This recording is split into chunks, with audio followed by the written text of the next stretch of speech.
और इसी बीच बड़ी खबर मिल रही है। सुनेत्रा पवार के शपथ ग्रहण पर बोले शरद पवार, सुनेत्रा पवार की शपथ की मुझे जानकारी नहीं। शपथ ग्रहण का फैसला उनकी पार्टी ने तय किया होगा। किसी ना किसी को अजीत की जिम्मेदारी तो लेनी ही पड़ेगी। अजीत पवार की दोनों एनसीपी के विलय की इच्छा थी। अजीत पवार और जयंत पाटिल में चर्चा हो रही थी। दोनों ही एनसीपी के विलय पर 4 महीने से चर्चा कर रहे थे।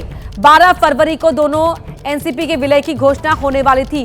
वैभव परम हमारे सहयोगी हमारे साथ फोन लाइन पर जुड़ रहे हैं। वैभव, अब सुनेत्रा पवार के शपथ ग्रहण को लेकर शरद पवार का ये स्टेटमेंट आ गया है।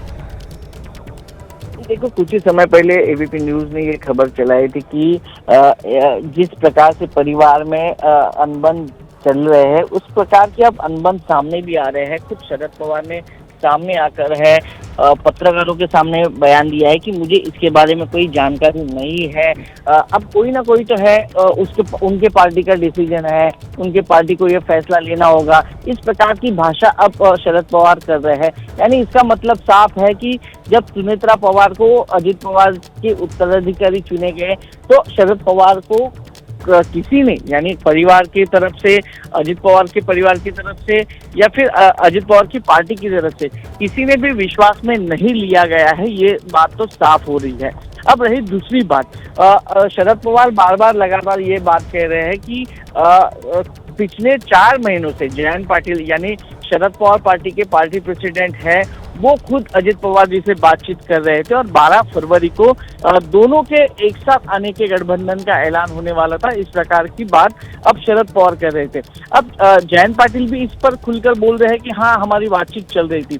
पर इसका मतलब ये है कि अब आने वाले दिनों में जो नई पीढ़ी है वो फैसला लगी। इस प्रकार की भाषा शरद पवार जी ने की है। यानी इसका मतलब है कि सुनेत्रा पवार अब तय करेगी कि आने वाले दिनों में शरद पवार के पार्टी के साथ अजित पवार की पार्टी जाएगी या नहीं जाएगी। इस पर फैसला अब है वापस फिर एक बार सुनेत्रा पवार के कोर्ट में आ गया है। यानी सुनेत्रा पवार अब अगर मान जाती है कि अजित पवार की ये इच्छा थी तो शरद पवार की पार्टी को एक साथ लेना है, तो ही ये मुमकिन हो सकता है। दूसरी रही बात, नरेश अरोड़ा के बारे में सवाल पूछा गया था कि इस प्रकार की बातचीत करने के लिए यहाँ पे आए थे, तो शरद पवार जी ने इस बात को भी डिनाई कर दिया है कि मुझे इस पार्टी के बारे में ज्यादा जानकारी नहीं है, कौन आए थे कौन नहीं आए थे।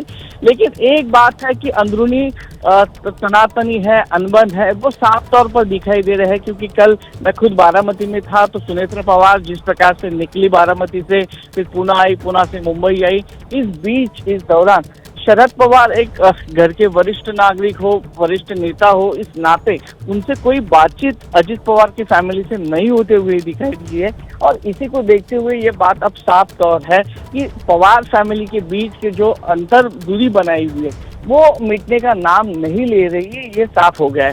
तो अब ये दूरी कैसे मिटाई जाए इसको देखना होगा। क्योंकि कल से ये बात चल रही थी कि पूरी पवार फैमिली एक साथ बैठेगी और एक साथ बैठने के बाद अजित पवार का उत्तराधिकारी कौन होगा इस पर फैसला लिया जाएगा। लेकिन दूसरी तरफ देखा गया तो प्रफुल्ल पटेल हो, सुनील तटकरे हो, अजित पवार गुट के जो नेता है, उन्होंने देवेंद्र फडणवीस से मुलाकात की, देवेंद्र फडणवीस को चिट्ठी लिखी और उसके बाद तुरंत एक ही दिन में शपथ विधि है वो तय किया गया। यानी सुनेत्रा पवार ही उत्तराधिकारी होगी या एनसीपी पार्टी की तरफ से तय किया गया। इसमें शरद पवार की पार्टी का इन्वॉल्वमेंट बिल्कुल नहीं था। यानी इससे साफ हो रहा है कि दोनों पार्टी में अभी भी अनबन चल रहे हैं, दूरियां जो है वो बनी हुई है। बहुत धन्यवाद वैभव आपका इस पूरी बातचीत के लिए।